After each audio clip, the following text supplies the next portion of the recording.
Alrighty, this video is titled War Does Not Consist of a Single Short Blow. Von Clausewitz on war. So, the main idea of this video is that war is not one quick in and out, you're done. So let's talk about what Clausewitz had to say about war does not consist of a single short blow. He said that each decision consists of several successive acts. So in every decision you make, there are going to be 2 or 3 or more acts which have to follow. So there are going to be corresponding decisions to make as well. Each one of those decisions will provide a gauge for what is to follow. So every time you make a decision, there will be several successive acts which follow that. Each one of those acts will give you a gauge, or give you an idea, or give you some type of intimation into what's going to happen next.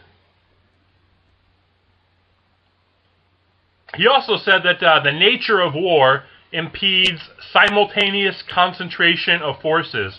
What that just means is that the very nature of war itself means that you can't bring all of your forces together at one time. So, in order to win, we have to try and take the first victory. We have to beat the opponent first on the battlefield. Whether we win the war or not, we have to take the first victory. And an initial defeat is always a disadvantage. So you can't bring all of your forces together at once no matter what. You're always going to have to spend time mobilizing. There's never going to be a time when you can attack with everything all at once. So you have to try and take the first victory first. Win the first battle first. And an initial defeat, if you lose first, it's always, always, always a disadvantage.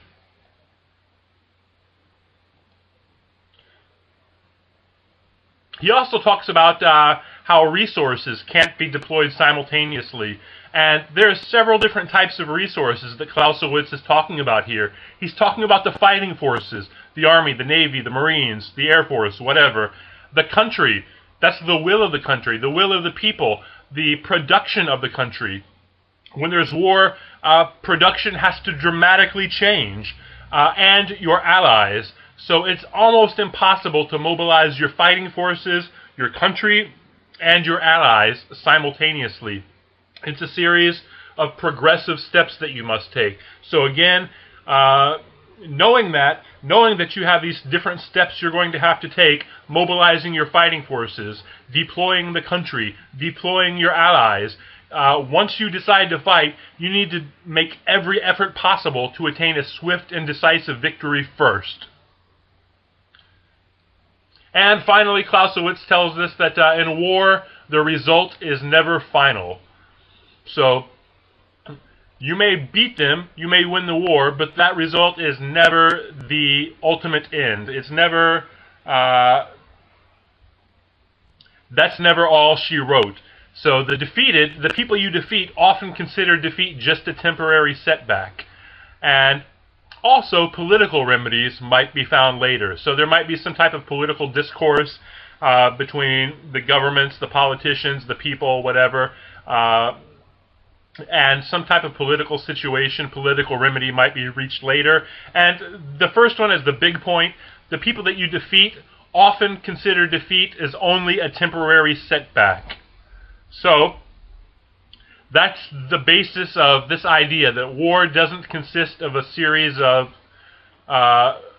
or a single short blow. Each decision consists of several successive acts. Each of those acts is going to provide a gauge or some intimation of what's to follow. So you make a decision, and there will be several successive acts following that decision. What happens with each of those successive acts it gives you an indication, an intimation, an idea of what's going to follow.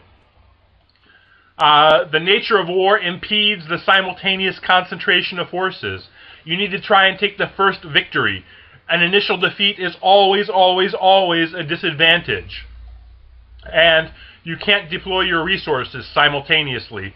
Examples of those resources are your fighting forces, the military, the country, You can't deploy the country simultaneously. We're talking about production, the will of the people to fight, the fighting spirit of the country, the fighting spirit of the people, the production of the country, and so on, and your allies.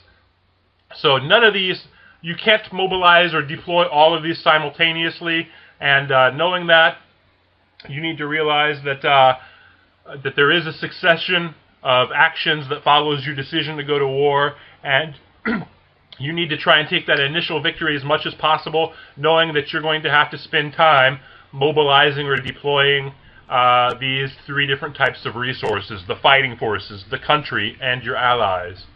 And finally, in war, the result is never final. There might be some political remedies that are found. You might sign a treaty. You might reach some type of agreement politically with the opponent. And all too often, even if you beat them, they only consider defeat a temporary setback, and they're going to come back for more later. History has proven that time and time again.